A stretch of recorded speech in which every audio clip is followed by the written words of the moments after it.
Kanunal Vlog, magandang hapon. Ito na naman ako. Araw-araw sobrang bigat ng katawan ko. Matamlay. Yan, dito nga ako nagigaw sa upuan. Pero tapos ko lang maligo, pero talagang mapikat ang katawan ko sa ulo ko. Nakakapagod na rin minsan.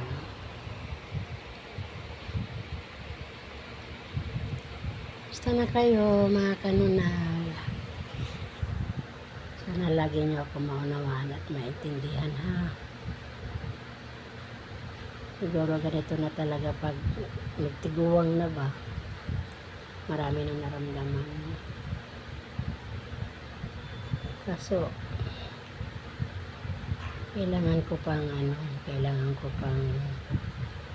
buhay para kahit paano, kahit ayaw nila akong makita, gusto ko pa rin silang makita.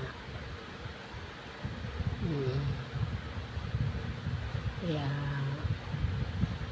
pilitin kong buhay ko na lumakas kahit walang ganang kumain o walang kakainin. Parang sanay na ako dyan.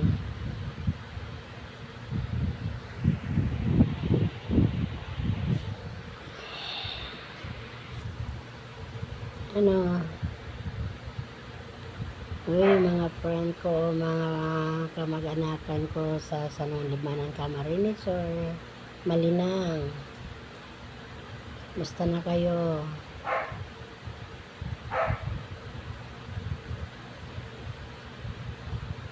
Kaya wag yung isipin na hindi ako makakabalik dyan. Habang may paa pa ako at may mata, makakabalik ako dyan, makakabakasyon ako. Gusto ko pa kayong makita eh. Yung iba ayaw ko makita, pero ako gusto ko kayong makita.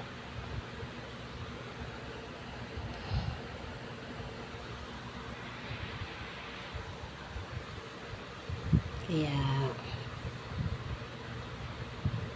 tatawa nga ako eh. May nagtatanong kung bakit daw gusto kong lagi pumunta ng Bicol. Eh siyempre dyan ako masaya. Masaya ako dyan. Lalo na pagkasama ko si Wing Osio, Rowena Osio. Lalo akong masaya. Kung halimbawa hindi man nila ako mahal, ay mahal ko silang lahat. Mga tita, tito, ng ama ng mga anak ko. Wala akong tinitingnan at tinititigan. Love you all. Bye-bye. Mga Kanunal Vlog, mga friend ko. Ingat kayo lagi.